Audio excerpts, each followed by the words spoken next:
Welcome to the Midnight Hotel, where every guest leaves a story behind. The Miserable Child and the Wretched Maid. Part 3, Lore of the Wretched. The Locket beat. Once, twice, 3 times, then stopped.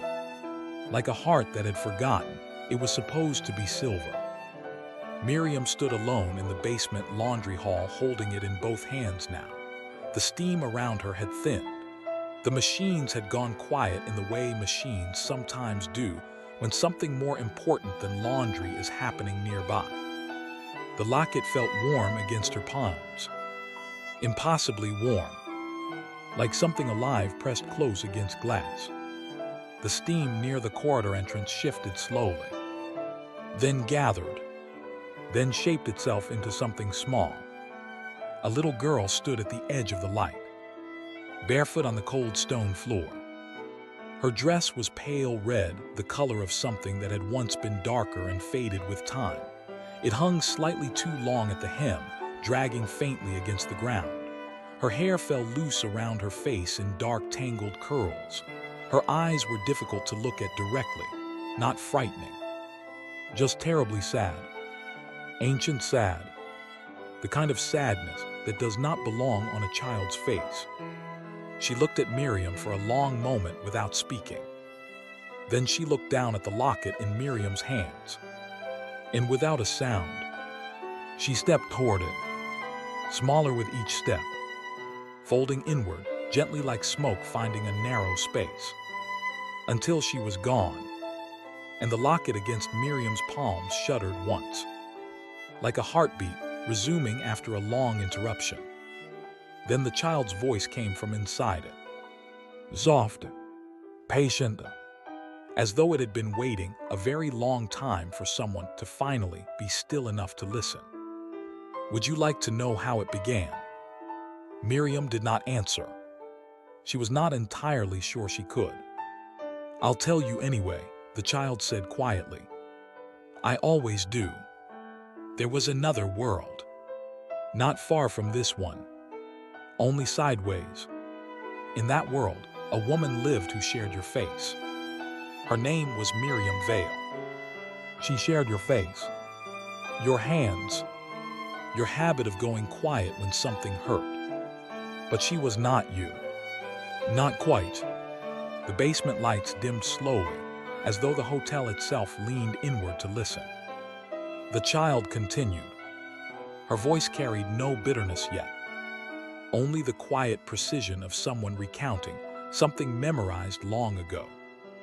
He arrived the way charming men always arrive, without warning, and with a smile that made the warning unnecessary.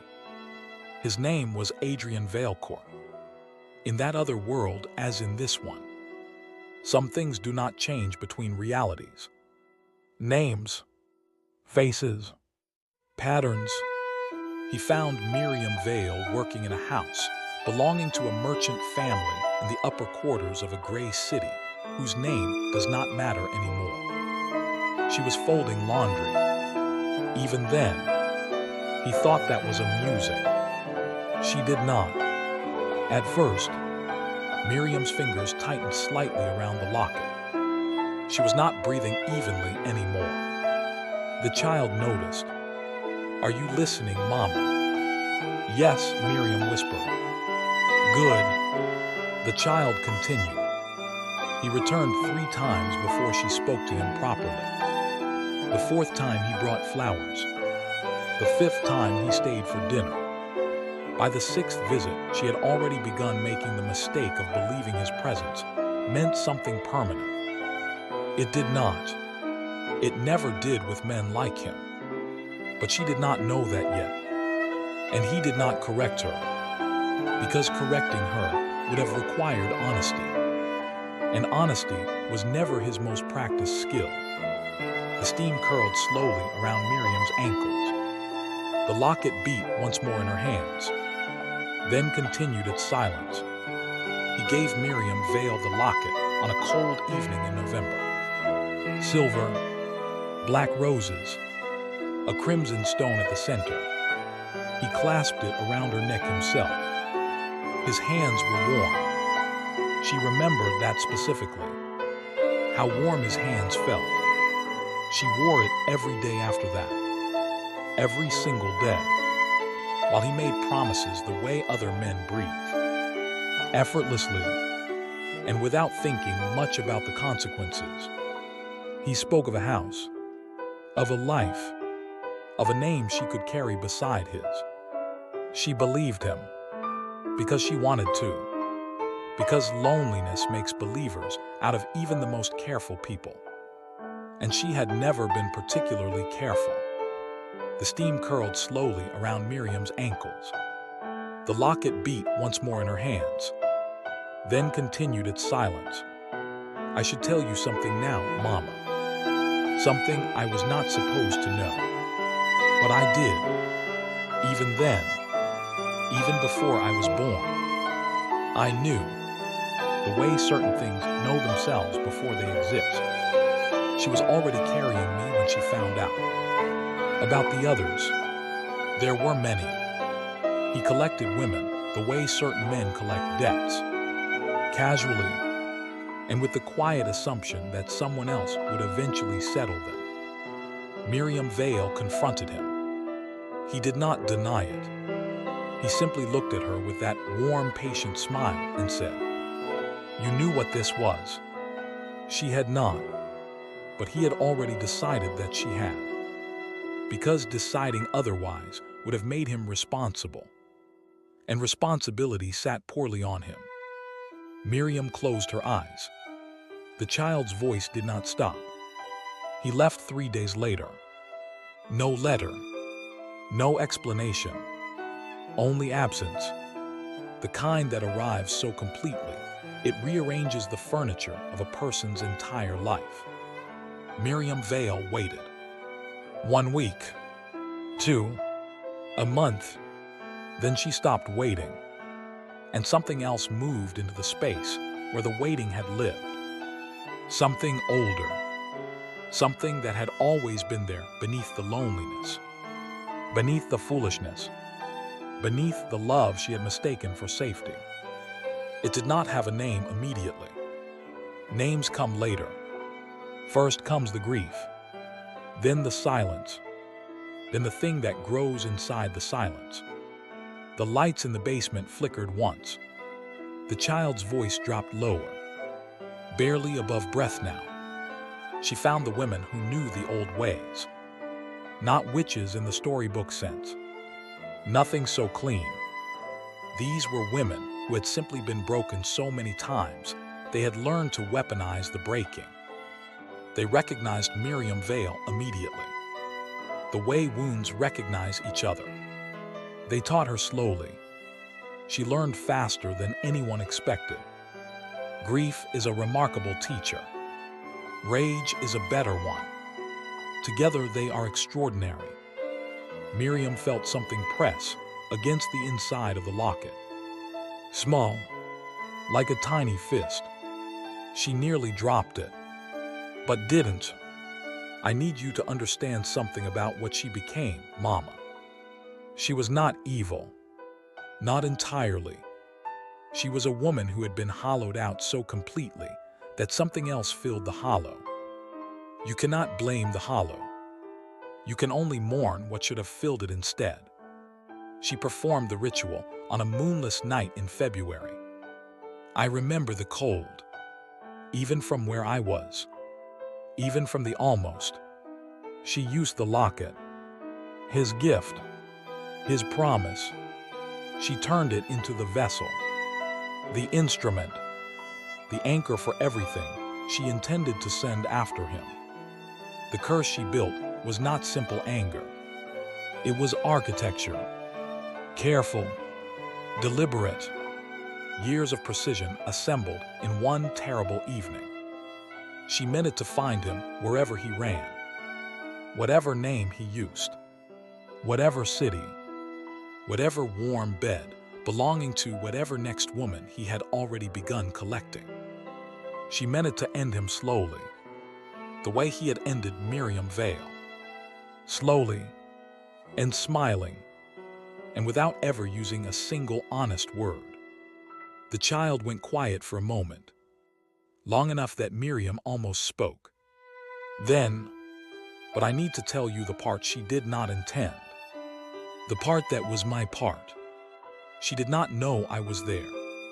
She had convinced herself I was not real yet, that I was only potential, only possibility, not yet a person worth protecting. She was wrong. I was already there, listening, the way I am always listening.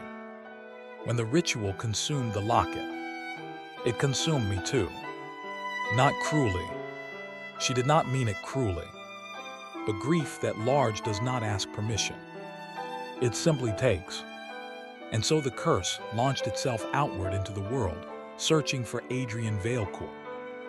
And I remained, bound inside the silver, inside the roses, inside the stone, the color of the blood she spent that night building something terrible out of love, gone completely wrong.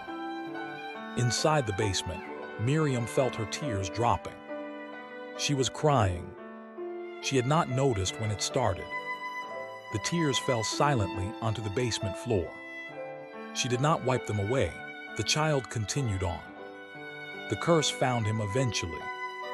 It always does. But not before another woman found him first. One of the others. One of the collected. She was less patient than Miriam Vale. Less architectural. Her method was a knife. 3 inches. Between the 4th and 5th rib. He died in a boarding house, in a city I never learned the name of. Quickly, which was more mercy than he deserved.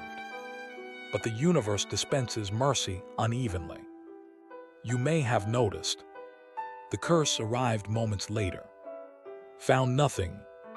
No target. No Adrian Vailcourt. Only absence. And so it returned. The way cursed things return when they cannot complete their purpose. It went home.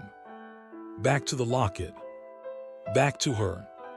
And it did what curses do when there is no one else left to punish. It punished the one who made it. Miriam Vale died before morning, still wearing the locket, which she had forgotten she had removed from the ritual, which she had forgotten she had put back on. In the end, even then, even in her wretched state, she could not stop wearing his gift. Make of that what you will. The basement was completely silent now. Even the pipes had stopped humming. Even the storm above felt distant. Miriam stood alone in the flickering light, holding the locket with both hands pressed against her chest. Her breathing was slow, uneven. The child's voice returned one final time. Quieter than before. Tired, the way children sound at the very end of a very long day. The locket passed through many hands after that. Many cities, many collections, many people who felt something strange when they held it. Something familiar they could not explain. Until it arrived here. Until he arrived here. Same face, same smile, same warm hands. Different world, but the same, always the same. And you, Mama, same eyes, same careful distance, same hollow the loneliness made. I recognized you the moment you picked me up. I would know your hands anywhere, in any world. The locket snapped open in Miriam's hands. Inside, no photograph, no portrait, only a tiny pressed flower. Black, dried completely. And beside it, a single dark curl of hair, so small it could only have come from one place. From someone who had never been given the chance to grow it longer. Miriam stared at it for a long moment. Then the child whispered one last time. Very softly, "He's still upstairs, Mama." The basement lights went out completely. And in the darkness, The locket began beating again. Faster now. Much faster,